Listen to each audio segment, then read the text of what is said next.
Hey guys and girls, my name's Dan and welcome back to The Forge. In this episode of Trust Me I'm a Blacksmith, I'd like to talk to you about the number one most important thing about being a professional blacksmith. The number one most important thing about being a professional blacksmith is customers. Without customers, you don't have a business. And customers do one of two things. They pay the bills and they keep your reputation.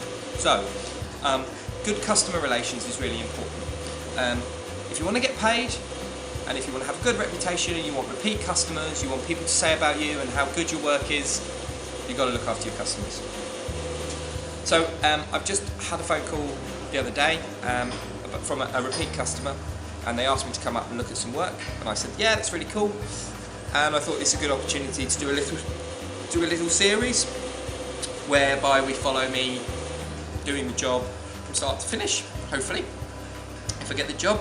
So basically they want some arches making, and I went up and saw the customer. So it's your initial meetings, and then the designing process, then the building process, and then the final installation, and then the getting paid bit, hopefully. So I'd like to cover all of those bits, so I'm going to make a series about it.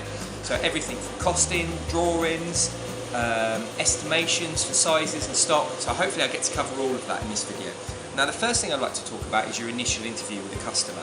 Now it's really important that you make a good impression when you go and see your customers, and they can feel confident in you and your work. And one of the jobs as a maker, a blacksmith, a designer, whatever you call yourself, is that you fill a gap. They have an idea, a preconception. You can then turn that into an actual physical thing and then sell it for money. And that's your job. So one of the most important things about seeing a customer and working out what it is they want, and no matter, this might take you 3 or 4 times to get right, but you have to get it right, is to work out what they want. And if you practice it enough, it becomes quite easy. And I went to the customer yesterday, and they were quite clear what the idea of the thing that they wanted and where the location and what it had to do, but they weren't necessarily quite clear about the aesthetics, perhaps. So I spoke to them, I asked them some questions, and I got a lot of information, like what they wanted to do, where they wanted to go, and then I asked other questions like how much they want it to cost and the finishes that they'd like to use. So it's all sorts of little things that A, come with practice, because you don't necessarily know everything when you first start out, and then B,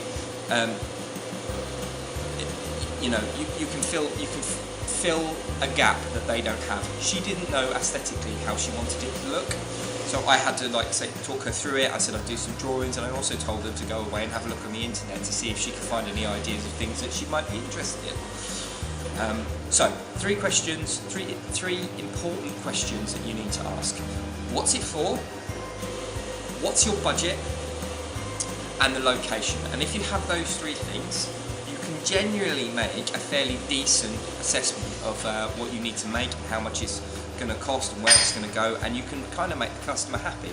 And if you get really good at it, you can kind of make the customer have something that they didn't know that they wanted. That's kind of the trick, really. That's the first part of making a customer. So when you go to a customer, you should take a couple of things with you. Always take a camera, even if it's your phone or an actual camera, but you can take a picture of the site. Always take a tape measure. And make lots of measurements, even if you don't think the measurements are important. What I do after I've gone to see a customer whilst it's fresh in my head, I go home and I draw the site where it's going to go, so that I have a scale drawing of the site. It doesn't have to be 100% accurate, but it just has to be a drawing of the site. And also take some paper and a pen so you can make notes and do drawings, or a diary, so you can make notes, you can do drawings, you can do sketches, you can take information, and you can talk about repeat meetings with the customer. And then lastly, but no means least, dress smart, or dress how you think they want to see you. If they met you at a craft fair and you had your dreadlocks and you were doing things with fire and you're quite a messy chap, that's fine, and that's what they're expecting. So, but that's kind of your style, so make sure that all fits together. If you turn up in a suit, it's going to look weird, and they might not have as much confidence in you. So I have company clothing because I work for engineering companies as well as customers. So I tend to, if I'm doing a demonstration out on site, like craft fair or something, I tend to wear this stuff anyway. So when they see me, I have that kind of style, and that's what they're expecting. Okay guys, that's everything I want to say on this subject so far. I'll do some drawings, and I'm going to go see the customer and arrange a new, and at the next meeting she was quite happy to go whenever you're ready, so that was good. So yeah, I'll do the drawings, I'll show you guys the drawings first, and I'll go away with the customer, and I think it'd be quite interesting to see what they say about the drawings, and then I can tell you what they thought and show you how I will modify those drawings. Thanks for watching guys, remember, like and subscribe. See you later, bye bye.